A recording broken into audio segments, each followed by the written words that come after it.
அந்த லட்சணத்தை நான் பார்த்தேன். போரூர் சிக்னலில் அந்த லட்சணத்தை நான் பார்த்தேன். போகிறாங்க 10 பேர், இவங்க போகிறாங்க. அந்த யார்கிட்ட போய் கையெழுத்து வாங்குறாங்க தெரியுமா?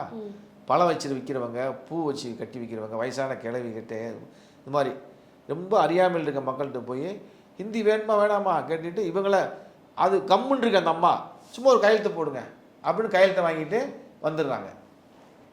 இதுக்கு பேர் கையெழுத்து இயக்கமா? கையெழுத்து இயக்கம்னா என்னன்ற புரிதல் இருக்கா? போய் நீ பிரச்சாரம் பண்ணுறியா? மக்கள் வந்து பிரச்சாரம் பண்ணி நீ வந்து ஓட்டர்ஸ் போட கூட சொல்லு. அதுவும் கூட உனக்கு வந்து அந்த அதிகாரமே கிடையாது. முதல்ல அந்த மாதிரி செய்கிறதே முதல் தப்பு. ரெண்டாவது வந்து 10 லட்சம் பேர் கையெழுத்து வாங்கியிருக்கான் அப்படின்றதெல்லாம் வந்து சும்மா அந்த கதையெல்லாம் விடக்கூடாது.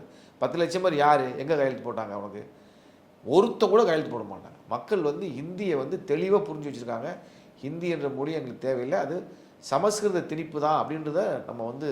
ஆனால் இது வந்து மக்கள் வந்து எதிர்க்கிறாங்க அப்படின்னு சொல்லியிருக்கிறீங்க. இப்போ இந்த ஒரு விஷயமே தவறான அணுகுமுறை கையெழுத்து வாங்குறதுன்னு ஏன் தவறானதுன்னு சொல்றீங்க? இதே தான் தமிழிசை சவுந்தரராஜனும் கேட்டிருந்தாங்க. அவங்க கையெழுத்து இயக்கம் அந்த ஒரு விஷயத்துக்கு போகும்பொழுது பாஜகவினருக்கு சாமானிய மக்களை போய் சந்திக்கிறது கூட ஒரு தடாலடியா காவலர்கள் நிற்கிறாங்க அப்படின்னா இந்த அரசு வந்து எங்களை ஒடுக்குகிறதுன்றாங்களே. இப்போ நீ போய் மாம்பழம் வைக்கிற அம்மாட்ட போய் அம்மா ஒரு கையெழுத்து போடணும், அந்த அம்மா போட்டுரும். நாங்கள் பிஜேபியிலேருந்து வாரோம்மா, கையெழுத்து போடுங்கம்மா அப்படின்னா அப்படியாப்பான்னு கையெழுத்து போடுது.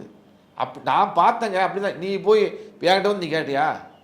இல்லை மாணவர்கள்ட்ட போய் நீ கேட்டியா? பள்ளிக்கூடத்தில் திரும்பி கேட்டியா?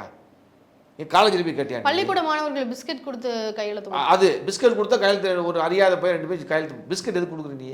நான் என்ன கேட்குறேன், உனக்கு வந்து மொழி மேலே அக்கறை இருக்குது. மொழியை வந்து நீ புரிய வச்சு தான் நீ மொழியை புரிய வச்சு கையெழுத்து வாங்கணும். ஹிந்தியோட பெருமையெல்லாம் நீ பேசி தானே கையெழுத்து வாங்கணும்.